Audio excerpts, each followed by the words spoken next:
I'm going to share with you 7 productivity tools that I use as a 7-figure business owner. The first tool is Geekbot. What Geekbot allows you to do is to automate the process of doing stand-ups with your team. So using Geekbot is free and it's really simple. You just go in and create a new workflow, and then you can set up different types of meetings. So let's say that you want to set up a daily stand-up, so everybody has to report in and just say what it is that they're doing. You can select this one and then choose that template, and then it's going to allow you to be able to edit your workflow. So for example, if you want to have everybody report just Monday through Friday and have it be at the user's local time, you can allow people to change the time that it's going to be reporting to them. You can have a custom intro message to say whatever you want, and then you can start asking specific questions. So things like, how do you feel today? What have you done since yesterday? You can give people a multiple choice. So let's say the question is, are you happy?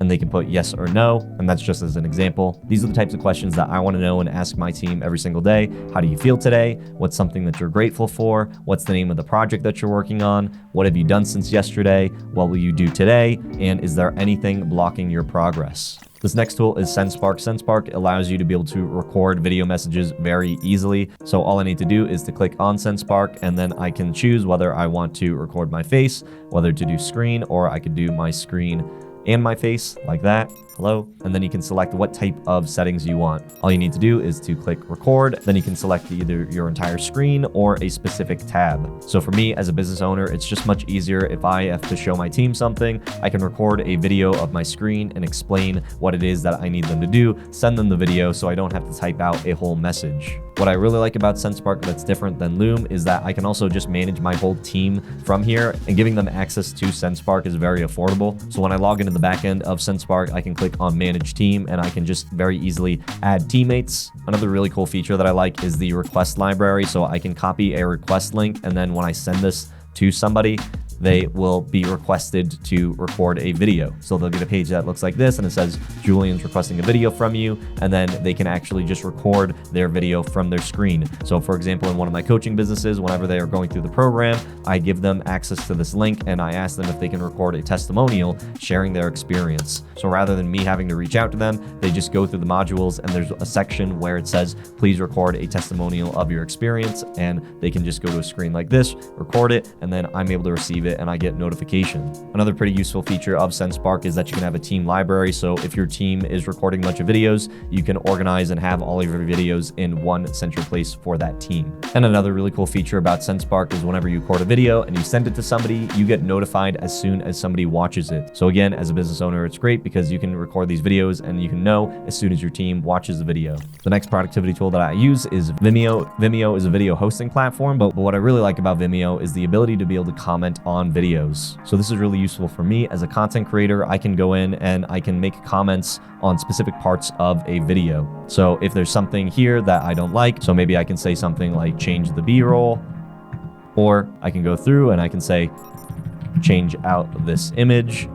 And then on the right-hand side, it's going to have all the comments that I have posted with a timestamp. And then I can just click on that comment, and then it's going to pull up that specific section, and then it's going to pinpoint that area. So if I just want to give a general comment, or if I want to point out a specific location and then say like change out this image or just change the B-roll, I can do that. And what's nice is that you can give this review link to anybody, so anybody can just go in and comment on the videos. They don't even need to have a Vimeo account or be part of your team. They can just put in their name. They don't even have to sign in, and they can start leaving comments. Outside of that, Vimeo is just a standard video hosting platform, but it is really nice if you're a video content creator, because I've seen people paying different subscription services for different tools out there just to be able to leave comments on video, but Vimeo just includes that as part of its service. Also, what I really like about Vimeo is that I can go in and I can leave comments underneath things like such. And then if something is complete, you can just click this little check mark and then it will just hide that comment.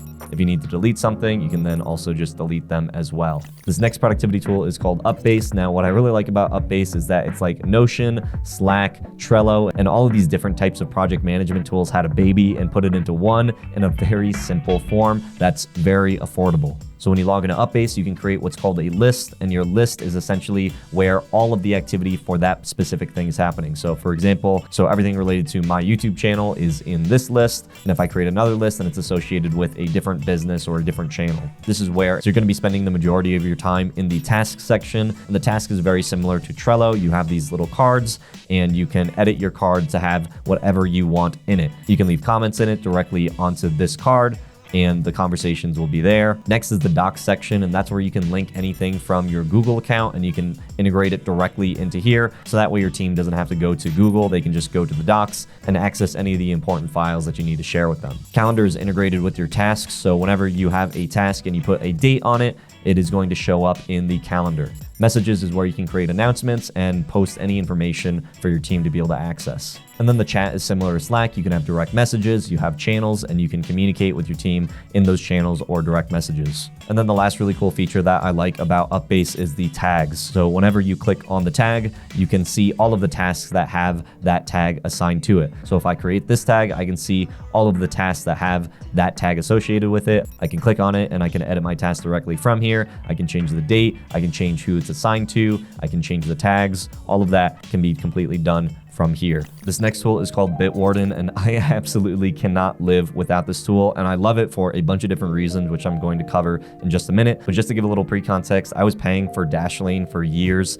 and I felt that it was overpriced and it had way too many features and it felt bloated and slow. So I eventually had to migrate over to Bitwarden, and I am so glad that I did. I'm going to continue to use this probably for the rest of my life. It just makes managing passwords so much easier. So what's nice about Bitwarden is that it's just very simple. You can just click and it will automatically load up your passwords, and then on the bottom it will also have your credit card. So whenever you're trying to check out, you can just click on the credit card and it'll put all the information into there. You have this thing called the vault, and in the vault you can have all your different passwords, your credit cards, your identities, any secure notes that you have, and then what are called collections. Now, collections is what makes Bitwarden really special, because what this allows you to do is to be able to assign different passwords to a collection. For example, if you have an executive assistant or if you have a specific team that needs access to specific passwords, you can assign those passwords to that collection, and then you can add those people to only be able to access those passwords. So as a business owner and having multiple people that are trying to access different websites, so rather than just giving people passwords, I can just assign the password to them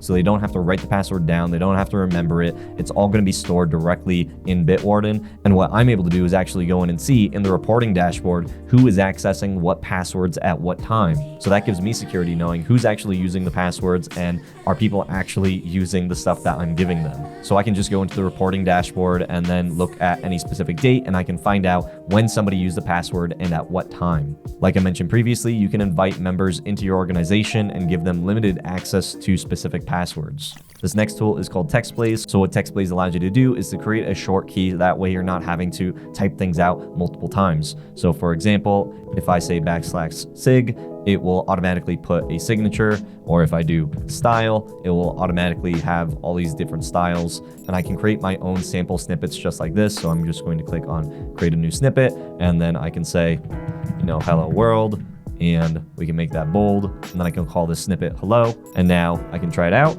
I'll just type in here hello just to see, and now just like that, we have created our snippet. This next tool is called blurweb.app, and it allows you to be able to blur anything, but what's really cool is that it will save the blur indefinitely. So if you're doing screen shares and you don't want any sensitive information, or if there's just a particular part of the page that you want blurred out, you can use this tool and blur that out. So all you need to do is go to the extension, click on the tool. So what I want to do is if I click on this little save button, anything that I click on is going to just basically always be there. So it will always be blurred out. Even if I refresh the page, it will still be blurred out.